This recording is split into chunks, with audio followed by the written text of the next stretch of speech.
husband is a mutable person, and I can get him to use the blinker when he changes lanes on the freeway.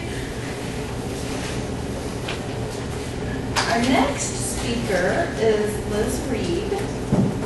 Liz is working in the Storytelling Manual and in the section Let's Get Personal.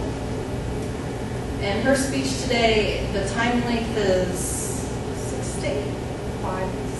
5 to 7 minutes, time length for her speech. And it's titled, It's Time. Please join me in welcoming Liz Reed presenting her speech, It's Time.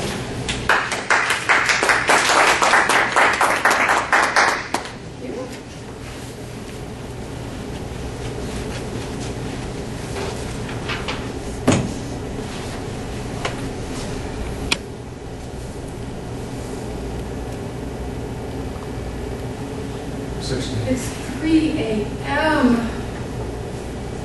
Honey, it's time to get up. No, really, it's time. I'll go check on Madonna. You call the babysitter. It's time. Madonna, sweetie, I'm sorry, but we have to go to the babysitter. You stay asleep. I'll try to bundle you up. Honey, be sure to call the doctor. Make sure you get everything. All right, get on our coats. It is cold out. Bundle Ray up. Honey, you ready? All right, let's go. We traveled out of our house all bundled up into the cold. Got into our little light blue Escort. Oh, it was cold in there. Put Radonna in her little car seat. She was 2.5. And we headed out the door. Fortunately, the babysitter was right on the way to the hospital. That pain again. They're coming pretty quick. We got to the babysitter. My husband unbuckled the daughter, took her up to the steps. It's dark out, you know, it's 3 in the morning. Well, by this time, it's closer to 4. There's that pain again. Oh gosh, it's pretty intense. I got out of the car and started pacing up and down the street. What is taking him so long? Come on, let's go. Finally came back, got into the car, and we finally made it to Riverside Hospital.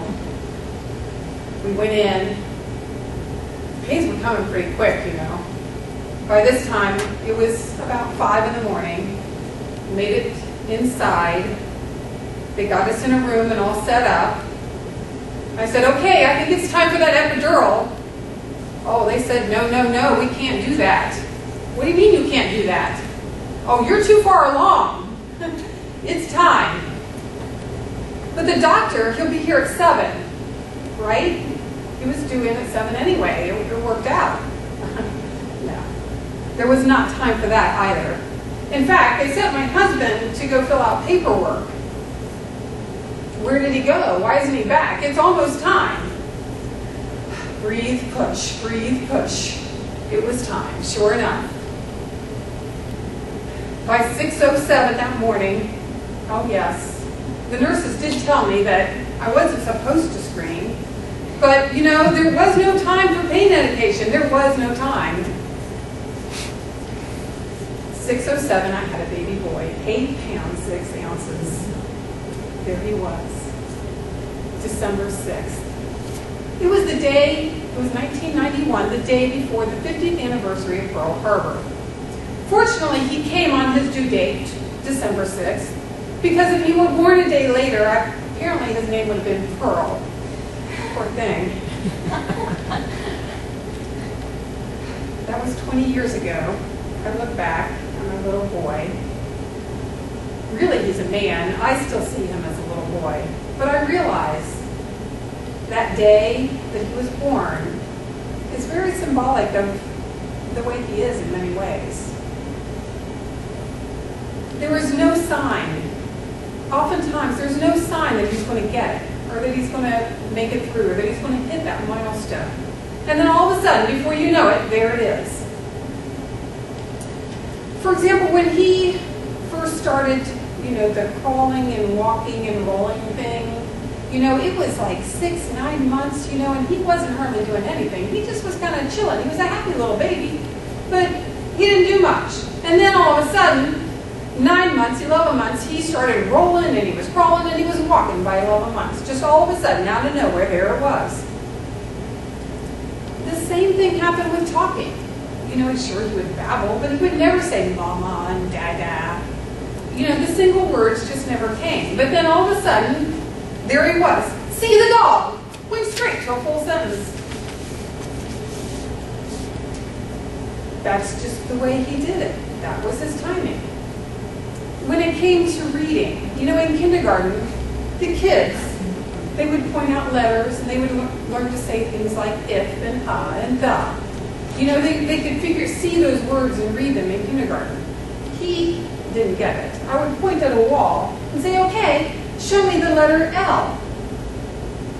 He would look at something like this and say, the corner of this, the corner of that, that's an L. But by first grade, he was reading avidly. As he got older, it was the same thing. 16, he was not driving. 17, he was not driving. 18, he gets his license. He didn't have a job before that, gets a job, and moves out, all within 2 months. Everything happens at once, but right on time. So I look at this and I think about timing. Some of us have different sense of timing. Some of us are like the turtle. We go slowly and methodically, but we're sure to get there.